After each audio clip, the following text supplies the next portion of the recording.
I'm Chris Schmitt. We're in San Francisco, California at UCSF in the Cardiovascular Research Institute. The work we're doing has implications in stem cell biology broadly, and also hematopoiesis, formation of blood, and developmental biology, genetics.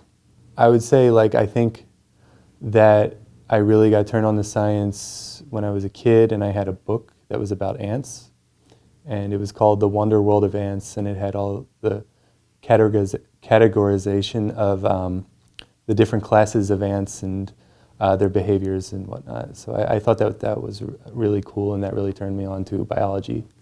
My father sold auto parts, and my mother was my mom, so she was housewife.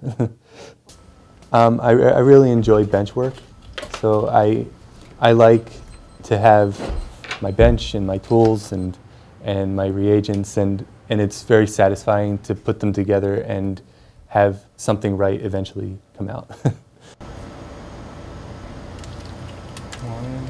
If somebody wants to pursue research, they should be tenacious, and they should have a great love for the field that they're in. It's very difficult to be a scientist without that. It's very collaborative. Right now, I'm sort of working on my own project, but I'm constantly getting input from my lab members, and it's very collegiate in our lab. So, to sort the cells? To get this one, I didn't. So, if you want to know if you love science, you should try to get some time in a lab. Do an internship or whatever you can do, whether you're in high school or undergrad. Get started early and figure out if you like being in that environment, and talk to the people in the lab and ask them about their happiness doing what they do. I spent a lot of time at a machine known as the fax sorter.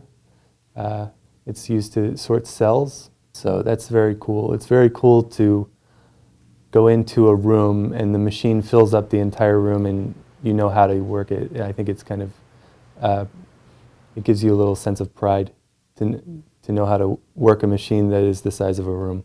If you're thinking about going into science, start reading now, early and often, and get yourself used to the language used by scientists, because it is very similar to a different language from English. There's a lot of vocabulary words, so if you start reading it now, it will become second nature by the time you have to choose your career, and it won't hurt to know it if you don't choose to go into science.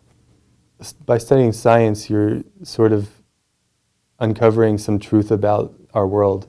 So, and you get the awesome privilege of being able to add a little bit to the knowledge that humans have.